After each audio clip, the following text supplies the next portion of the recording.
I can't remember what that book is in front of you, Richard. It's A first edition? yeah. Worth a fortune. We don't want to corporatise. We want to look consistent. So when you go from this store to that store to this store to that store, big, small, whatever, you'll go, oh, this is Vinnies. But the other thing you've got going for you is you've got your authenticity and genuine quality and, Yes. and this idea of doing good. The product is 95% donated. But it's been a commercial success Yes. too, yeah? But the community does what the community does. Can you Yes. explain a bit more about how that happened? I love failure because it actually is so proactive. The return on the idea is more important than the return on the investment. Of course it is. Because it's the idea and the courage and to think different. Give us some of the goss. I'll give you some goss. Welcome to the latest episode of Brandr. Hi Richard, great to have you back. Right. And today we have a very special guest, Oh. Liz Randall. Thank you. It's going to be quite an interesting story. Liz, you and I have known each other for a while. Yeah. Let me start right up front Okay. with a question. Okay. So, here's a 6-word brand name. Society of St. Vincent de Paul, Correct. Victoria. Victoria. Correct. That's the technical name. Yes. How come customers call it Vinnies? You're right. It is called Vinnies now, and it is the customers that called it that, the general public. I think it's come out of a nickname, a term of endearment as well. You know what the Australians are like as well. We love to cut things short. And I think it's because we're so entrenched in the community. We're grassroots. In Victoria and pretty much Australia too, everyone lives near a Vinnies. And so I feel like there's that real sense of family and familiarity. Everyone who doesn't shop at Vinnies, they'll know someone that does, or they'll know someone that donates, or they donate, or they know someone that volunteers, or they volunteer. In fact, we have families volunteering. So it's a group effort. So I think that sense of grassroots community involvement is why they felt really comfortable to go Vinnies. We know you call it St. Vincent de Paul Society, but it's Vinnies to us. Do you think that's a brand for the stores? Because I know you have a retail background, a very strong retail background in department stores, Myer included. Is it a retail brand thing, or is it just like more of a community brand for everything that Vinnies does? I think it's everything that Vinnies does. It's interesting because Vinnies is the name of the shop that the customers and the community have given to the St. Vincent de Paul Society's arm that is retail. However, it's now Vinnies CEO Sleep Out, and the community are taking over. They don't understand that it really just represents the shops. But they're saying, well, no, it's CEO Sleep Out is Vinnies Sleep Out. So anything that we do that has Vinnies suit vans, you know. But theoretically, it is referring to the shops. But the community does what the community does. And, they're really comfortable with that name. They know what it means. It means a lot to them. I think on that, though, Liz and Roy, that's the interesting thing about brand. Yes. We've got the if we talk it into corporate speak, we've got the master brand. Yes. St. Vincent de Paul. Yeah. Okay. So that's the credibility. That's the organisation. That's the global scenario, right? Correct. But in a local level, it's now got a shorthand acronym that's really Vinnies, and that provides. But the way the brands are working is, as you were saying before, retail is different from corporate. So you've got that rather nice bridge. Yes. And I think that's also part of the way corporate brand can talk at a retail level and maintain the same authenticity and genuine sort of situation, but are talking to the customer, so it's global, local. Yes, absolutely, yeah. So one of the things we'd love you to touch on, Liz, the whole purpose of Brandr is to lift the lid, to sort of look behind the scenes. So there's probably plenty of people out there in the audience saying, yeah, I donate to Vinnies. I know Vinnies. I drive past a Vinnies store. You're from a big company retail background, and they seduced you, encouraged you to come and work in Vinnies sometime. Phrase. Well, I think yes. So what's changed in terms of the Vinnies brand since you've joined the organisation? Just you've been part of it, yes, but obviously it's moved on quite a lot, and it's been. I know it's a charity, but it's been a commercial success too. Yeah, can you explain a bit more about how that happened. Yeah, certainly. Gosh, where do I start, Roy? Because I don't know whether you realise that. You probably do, but the Vinnies shops, before they were called Vinnies, they were actually called centres of charity. And that was more, the function of them was slightly different than it is now. And it was really about the function of them. It was where those that were in desperate need of assistance, material assistance. And for those that are listening, material assistance means goods, items, not so much money. Anyone that had extra stuff at home, they'd bring it to these centres of charity, and anyone that needed anything, you could walk in and get it.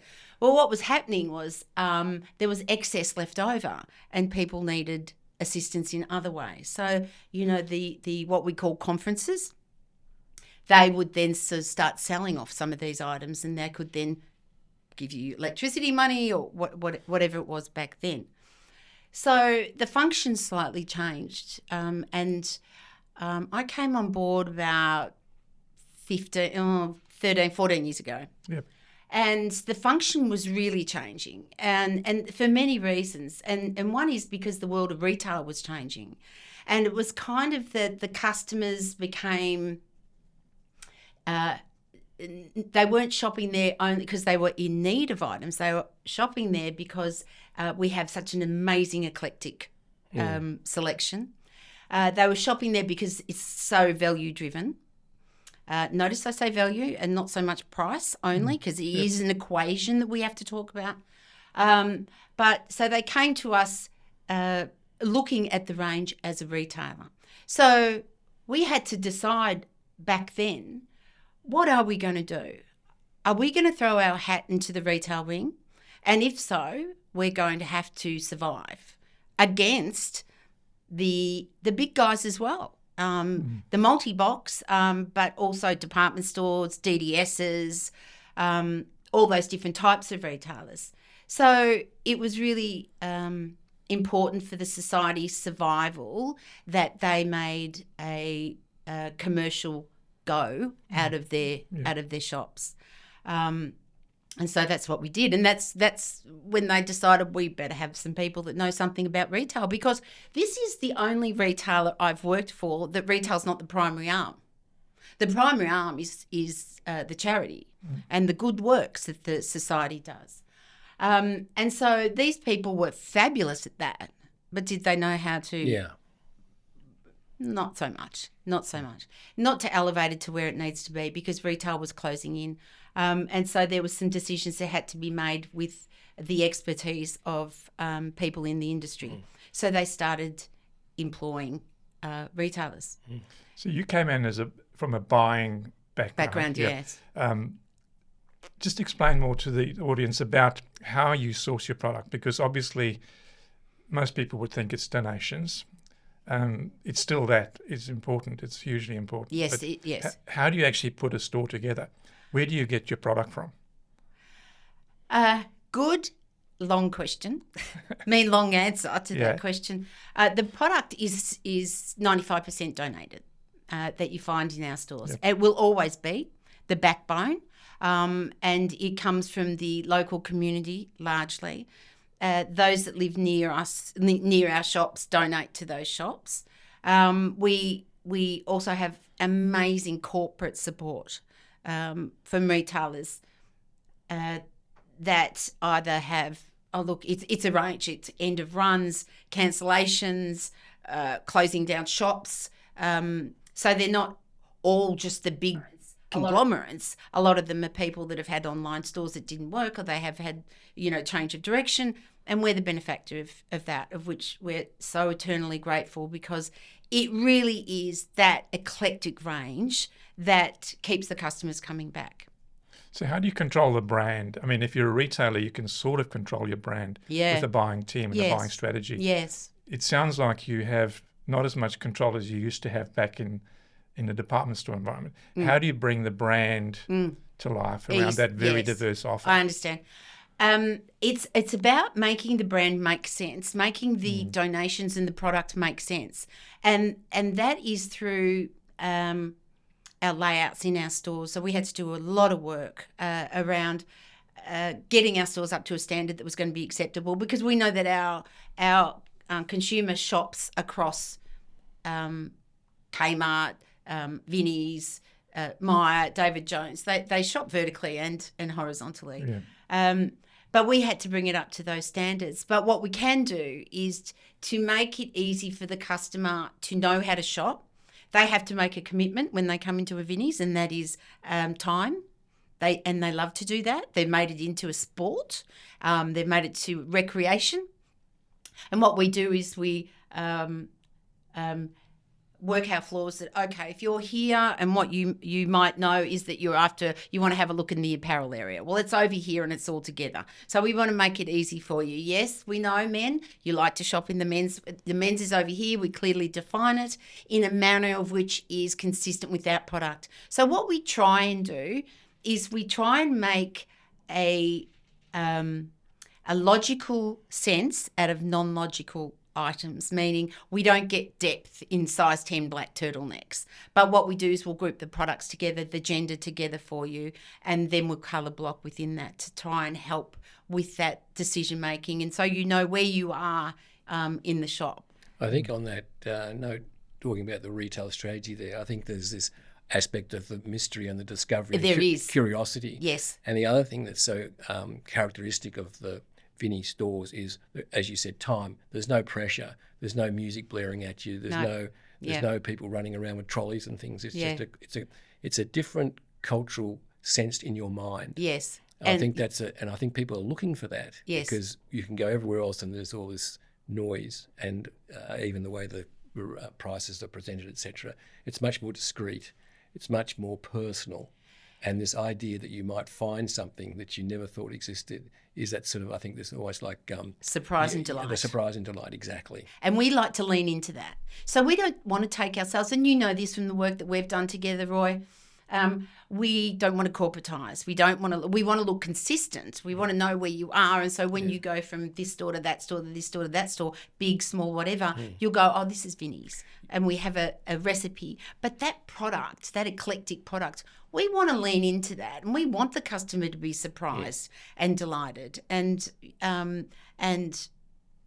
help navigate and visualise that product in their house. On that note, though, you said it's not corporatised, but it's highly corporatised in a way, because beneath the so-called casual intimacy and relaxed nature of things, there is a discipline, there's a structure. There is a absolutely. System, because you're also at the end of the day a profit centre as well. You know, I know that you, and that's it's a very valued, important but it's function very important of ours. that you. Otherwise, you have other agendas, I'm sure, with the organisation that would at some stage say, this is not quite the core activity of ourselves. But on the other hand, it actually is a great funnel of, not only is it placing in the community, because you're now you're in all sorts of quite good suburbs, etc. Oh, absolutely. Where highly prized real estate. Yeah. I did say we don't want to be too corporatised, but we do want to be commercial. And I think there's a difference. Yeah. And I think that when I refer to we don't want to be corporatised, we don't want cookie cutter. No. And we don't want only to target a very narrow market. We know we've got a broad market. We embrace that broad market.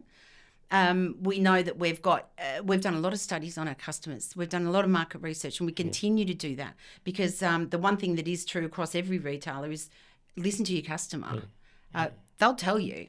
And we know that we have the collectors, we have the unique and quirky, we have the bargain hunters, we have the brand shoppers, and we know that we have all those different components and ingredients of customers. So we lean into that. So when I refer to the corporate, you won't come and find what's on trend today in depth, and everyone's going to have it in every store.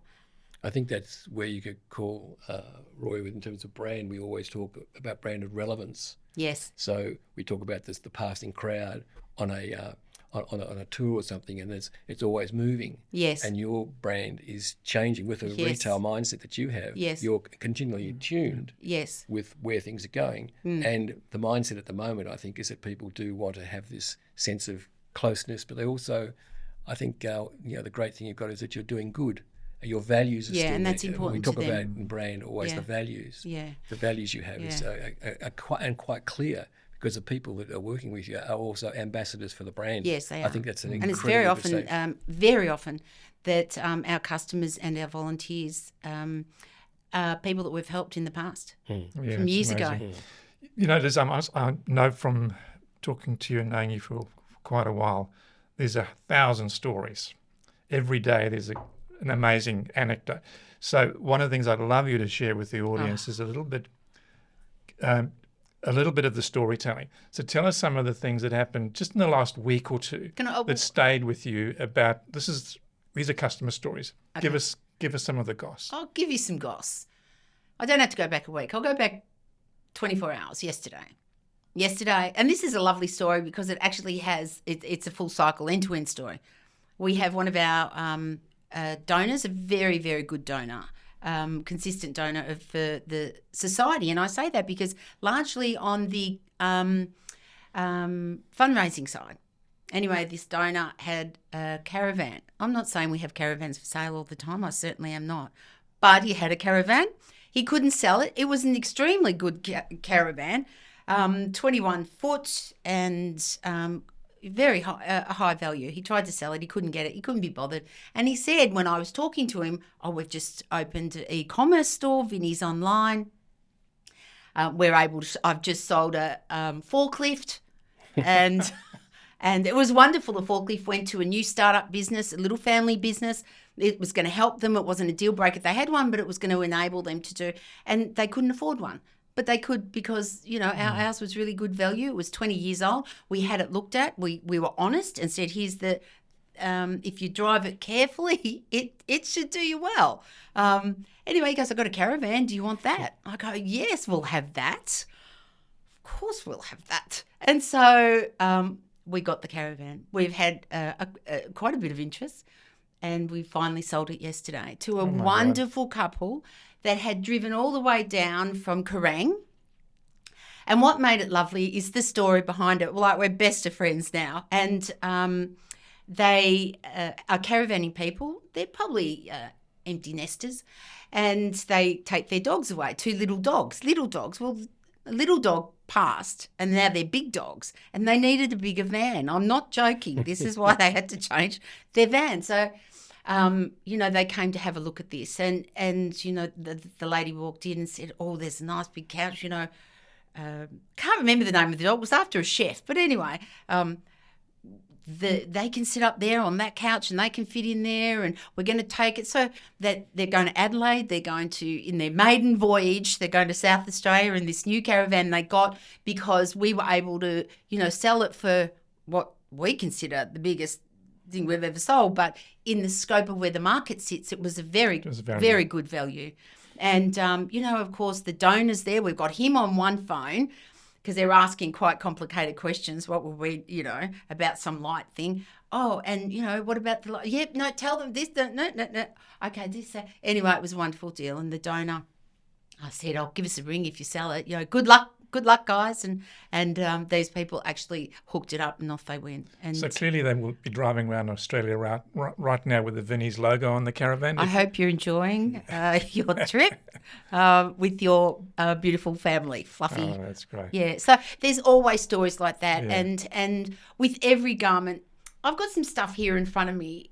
You'll see I went into a shop yesterday, just had a look at one of the bays and thought, what can I bring in that's typical of the stuff that we sell?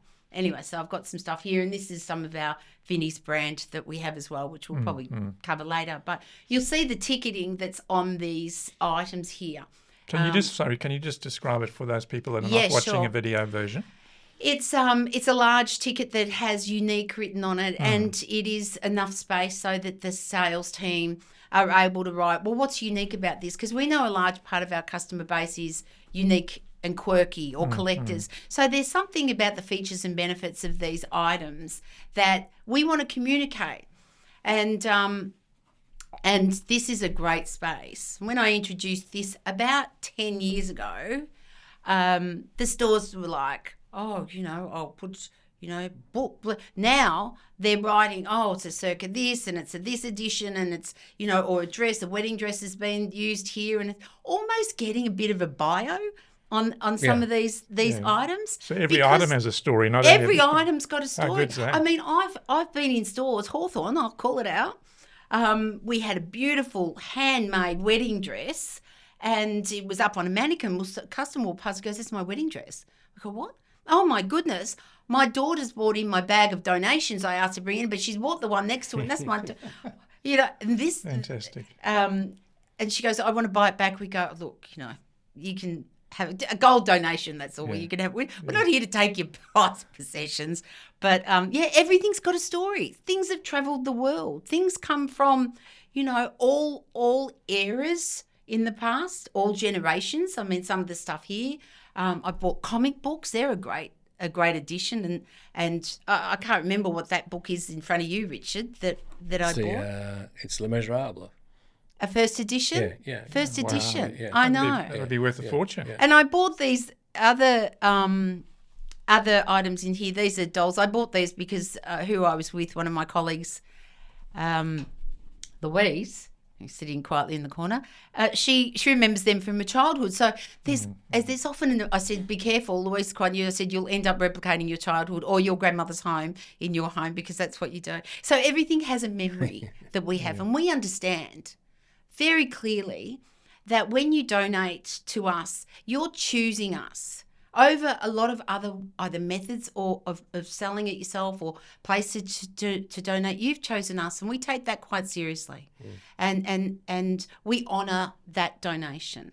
And so, back in the days, you won't find a plastic bucket of things in the corner, everything 50%. You won't find that in our shops. That's the old days. That's the old days. Yeah. Well, I think that's an interesting point. I think is I'm interested in this concept of luxury, how luxury is changing. Luxury is just used to be the name on the bag, or you would wear the brand, etc., and that we regard as luxury.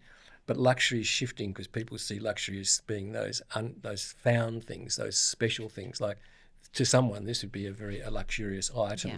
It's not in your normal frame of things nowadays. No. So brand and the concept of how people feel about each other and themselves is shifting a lot. And I think this is where your stores and your offer is tapping into that, because it's below the mainstream. Yes. But it has the same mainstream effect on someone, because they're feeling they found something that's. And I think we talked about this in our earlier session of coffee, about creating the stories about, as you mentioned before, that become part of the brand iconography of an item. Yes.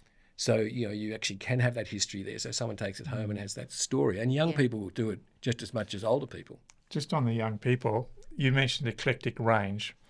I've been a volunteer for a couple of years, as you know, working in stores, and I can also relate to an eclectic customer mix. Yes. Talk to us a bit more about the customer and who buys, because just a little anecdote from me, I can remember helping out a bunch of teenagers, 6 of them, 3 boys, 3 girls. They're going to a formal. Yes. And instead of going to Myo David Jones, they chose to come to Vinnies. Yes. To come to Vinnies. And then, of course, you go right through to pensioner. Tell us a bit more about the diversity.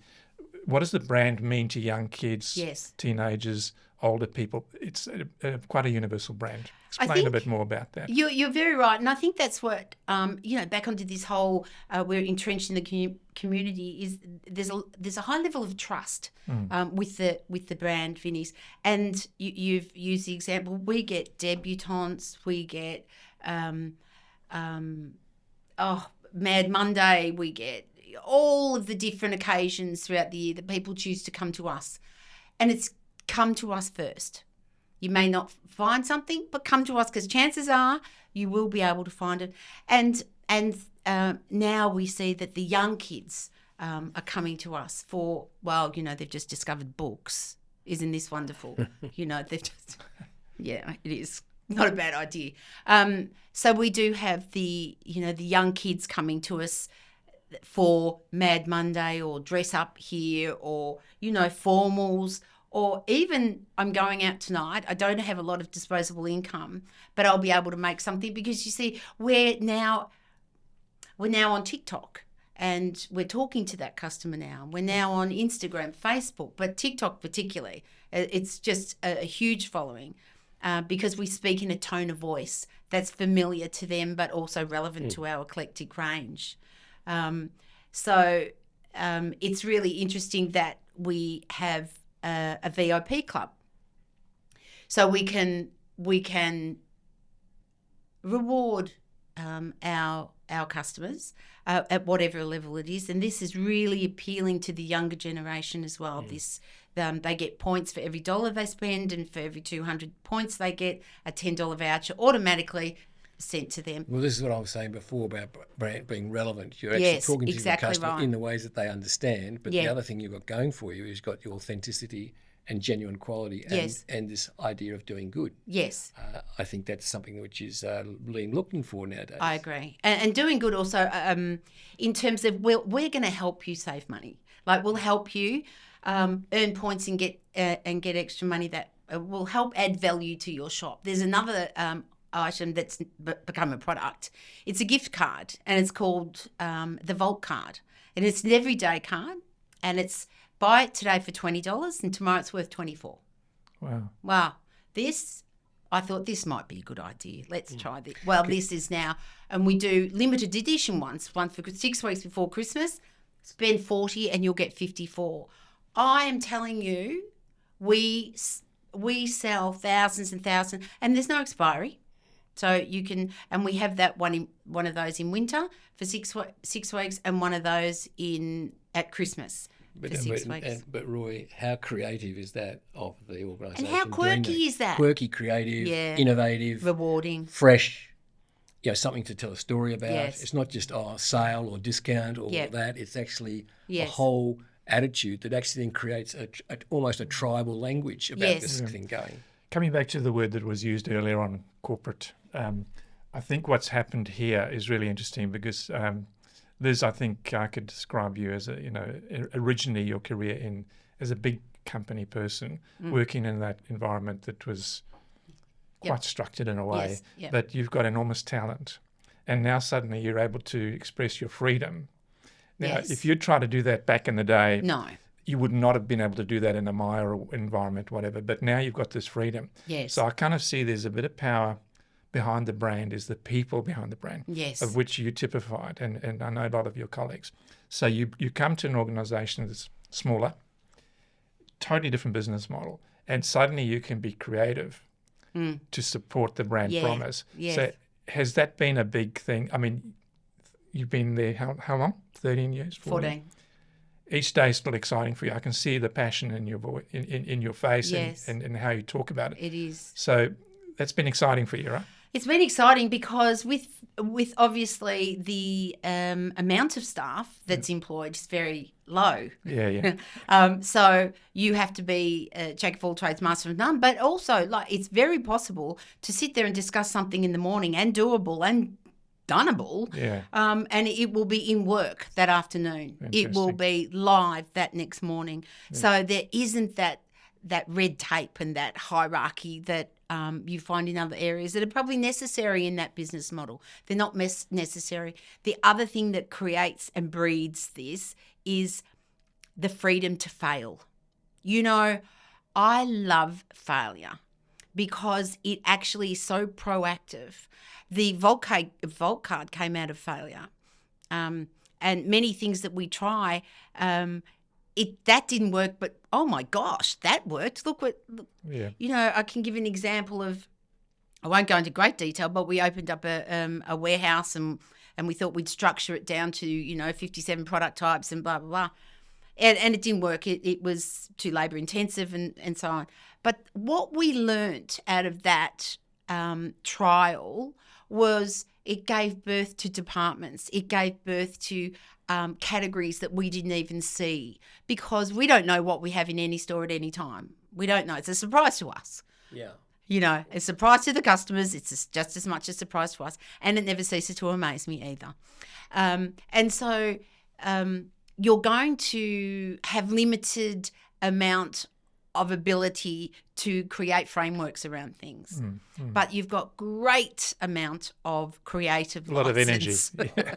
Just pick up on that because it's really, we got this phrase that I use, it's the return on the idea. Yes. Is just as much as important, if more important than the Absolutely. return on the investment. Of course it is. Because it's the idea and the Yes. innovation and the courage to move outside and to think different. I mean, there's this whole idea of where you are today in a business and whatever you're doing, and then where you want to go, and there's tension about how you move out. Yes. And how many things are pulling you back so Yeah. you can't move, and structures and that do that. But if you can cut through the structure with ideas, Yes. suddenly you say, why didn't we do that before? Yes. Let's go this way. Yes. That's a Yes. very interesting thing about the way brand and ideas Yes. sort of create the fuel. Yes, and I change. think with corporates, if we're going to talk about them, it's very measured. You know, you have to, before you do anything, you have to prove.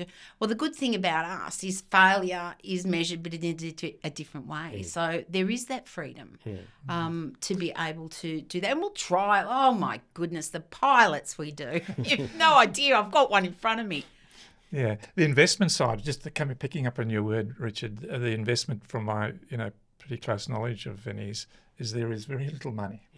It's Very little. it's run on a very skinny overhead, and so it's not like, oh, here's $1 million, go and try No. an idea. You've literally got to be creative with very little.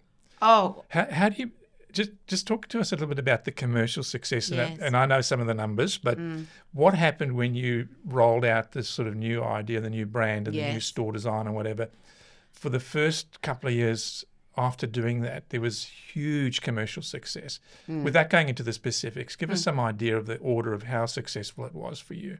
so you're referring to our new concept. Yeah. And the new concept involved, for the first time, we were going to buy purpose-built fixtures for the stores to house product, because until 15 years ago, we didn't have anything purpose-built to house, and we used to use donations. So a bookcase would be donated. That'll hold my books, or that'll hold that. So when we did throw our hat in the ring, obviously we had to start spending money on painting stores. Yep. There's an idea. Putting some lights in stores, putting fixtures in stores, and this was all the cost. So we had to have, so we started the first store, which was an existing store, not a new store. So we had a benchmark, what the sales were, and the minimum return was a 25% increase. Wow. We had to pay back these fixtures within the year, definitely within, I can't remember now, it was what, Yeah. but 25% increase for any business that we spent the money on to roll this out. And so we ended up rolling out, and of course that was it, and we were achieving over that. well and over that, and depending on how much that store had been starved to death previously, and we were double. It was not unusual, figures like that. So it's interesting that, on a very low budget, brand and the people and the energy behind the brand have basically converted it into dollars. Yeah. And let me remind everyone that all of the dollars Yeah. go back to community. So there's not Yes. going to some shareholder or No. some bottom But in that, some what bottom we're line talking investor. about here, Roy, is there's brand and there's the cost of brand, but there's the idea. Yeah. And it's the idea that counts. And you don't have to have an idea that's expensive to No, they replicate. don't have to be It's the expensive. quality of the idea. Yes. That's what's important in brand, Mm. and not to be the same as. And I think this is what you're doing, but you're backing up the quality of your idea with the authenticity from the start to the finish of Yeah. the story and beyond. Mm. You're going to mention the biscuits Yes. there. So, I certainly have to mention so this. on Yes. I was getting to that. I was going to mention, Liz, that a few weeks ago we had a very interesting guest on the topic of private label. Yes, I heard. And, this is, I think we both, Richard and I, certainly feel that it's an integral part of brand as we know it. Tell us a bit more about why you did private label in Vinnies, because it's not something you would expect from an op shop, if I can call you that. How have you gone about it? But more importantly, why did you do it? And, we'll hopefully get to taste some of it.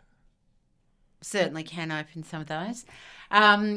We started about 12 years ago with, and it was because when you base your range on donated items, there's certain items that you don't get donated, and certain items you don't want donated. Yeah. And I'm talking about things that you tend to wear out, and that's sheets, bath towels, pillows, doonas. So we started off with items that filled in gaps in our donated range. But they were basics as well. So for that customer experience, if they're going to come to us, and also don't forget a lot of our conference work is done out of shop. So if you are in need of assistance, the conference will direct you into one of our Vinnies stores with our gift cards, and you therefore can shop the range. So it's important that they're able to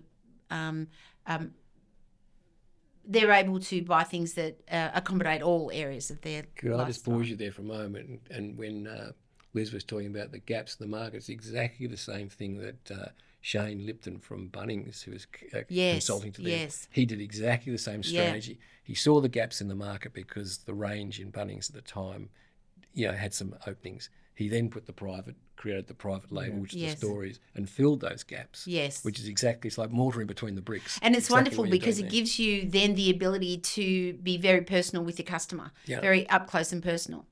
So the ethos of the private label, the Vinnies own range we call it, but is about being present in all of the parts of their life, but it is also items that we don't get donated. So this is not about replacing donated items. They will always be the number one item in our range is our donated stock. It will always be that. These are really a support range, should I say. But what's happened is it's grown across from just let's say the bathroom. It's gone into the kitchen.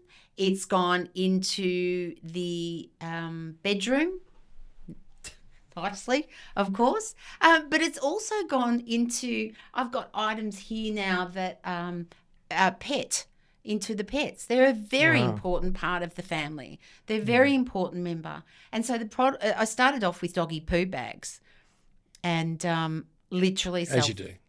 Well, I really just wanted to say the word doggy poo bags to the board. And that was the only way I could do it. Another idea. Another brilliant idea.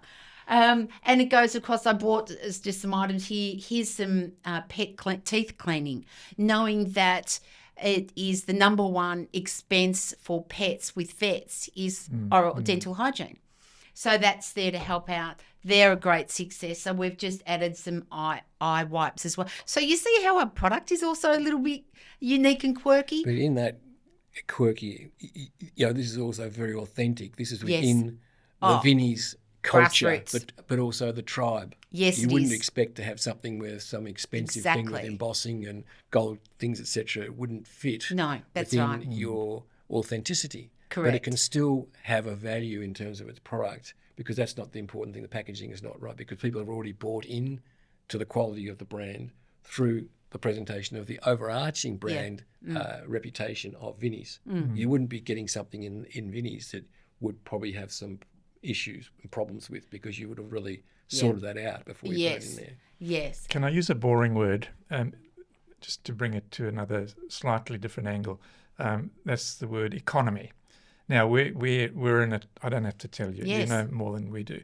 We're in a very tough economic state at the moment, not only in Australia, but sometimes brands shine when there's a time for them. What's the relevance now, and how is Vinnies responding to this enormous challenge where people have so many problems economically? How do you function now and how do you sort of come to the rescue, as it were? In this particular tough time? Yeah, good question. And it really is about acknowledging a few things, acknowledging pain points from the customer. And I suppose if we want to talk about that, but also what are they doing and where is it that we can help them?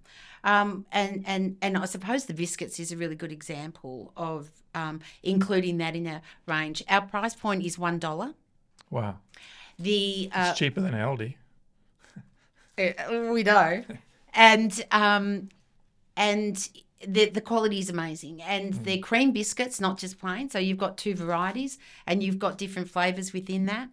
But we understand that kids, the everyday lunches is difficult to facilitate, and the kids come home and they're hungry, and what are they having between meals, and so if we can help by providing dollar biscuits, packs of biscuit for you, it's a really great addition to anyone's pantry. It alleviates some stress somewhere else. And it's, even in terms of these are air fryer liners. Now we sell those for $4, which is, quite a few dollars under where the market is. But this is what people are doing now. They're using their air fryer. So it's important to remain relevant. Exactly. If that's what they're doing, how can I help them there? If their pet's important, how can I help them there? If the kiddies' lunches is a day-to-day grind and very, very challenging, how can we help them there as well?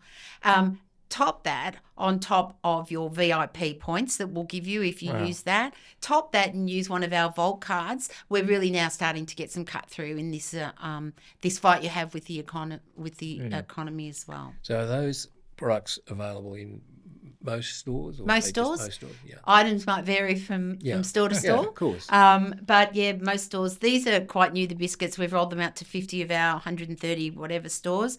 The stores, that was only last Thursday.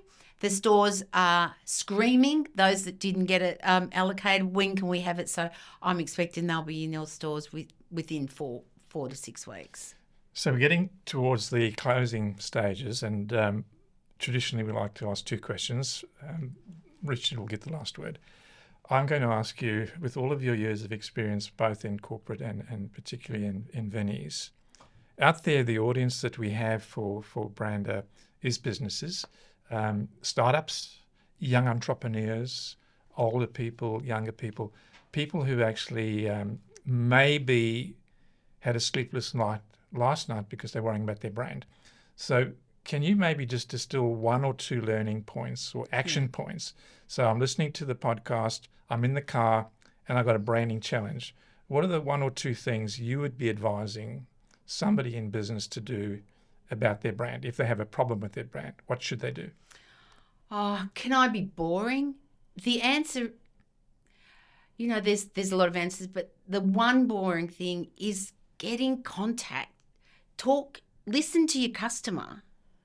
Yep. It is about listening to, because the challenge with brands is a lot of people know what they think their brand means. But get out there and find out what it means. Ask them. A lot of our greatest leaps forward have come because we've gone out there and done market research and looked at it and gone, is she kidding? Is that okay? Okay, that's what if that's what you say, and be brave. I think you need to be brave. Take a few risks. Yeah. Believe your gut.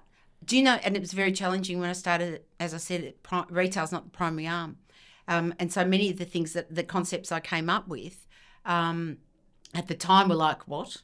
No, I'm going, yeah, it is. Yes, that's what she wants. Yes, that's what we're going to do. So be brave and believe what your gut says.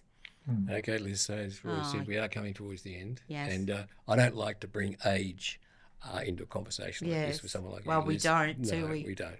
But it feels like we're going to. Well, I have to ask this question, which I ask each person we talk with. What would you whisper in your ear now to your younger self when you're starting out with Vinnies, if you had your time again? Yes, you're right. You're right. Keep going. Right. So self-belief. It is self-belief. Right. Yeah. Because sometimes the path is not clear and you can't think, years ahead. You have to believe, put each foot forward and yes, you're right. No, it's okay. Keep going. Keep going. And don't listen to the noise, the doubters. But I think one thing you said, which was so unique, or we felt so great about Vinnies, is that you're allowed to keep going. Yes. Even though we've talked before about perhaps problems with the board or whatever. Yeah. The belief that you had in yourself in what you were doing was the driving force that allowed you to keep on pushing forward. And I think that's a great credit to you. Yeah. And in that organisation, and look at what it's manifested to itself and the and we're only just scratching that's the exciting thing. Only just begun. Yes, there is no end. So I want you to finish on a commercial. So the audience has got a lot of benefit and some learnings from you today. What can the audience do for Vinnies? The audience can donate to Vinnies. The audience can volunteer with Vinnies. And the audience can shop with Vinnies. And it is a very sustainable, worthwhile ecosystem that we have. And it isn't just about a drop in. It's invest time with us as well, and make us your first choice before you go shopping for whatever the occasion or whatever reason, or even if it's just a bit of a waste of a few hours. Make us your first choice, and I'm sure that you will get stuck in an aisle like I did yesterday trying to select a couple of items for you guys. I know we're running out of time, but I do want to say this. One of the other things that you're great that you're about, you actually put the ensembles together. Like you put the item from this and this and this, and you create a picture, because sometimes people can't see They can't, and we try and make sense of a nonsensical range. Yeah. And so what the stores are fabulous at and get such fun out of, Yeah, and their personality shines through, and each store has its own personality. We have to help present to the customer, of course you can see that in your house. Of course that you need that. And So some of the shopping principles and desire has not changed. It doesn't matter. No, still the same at that level.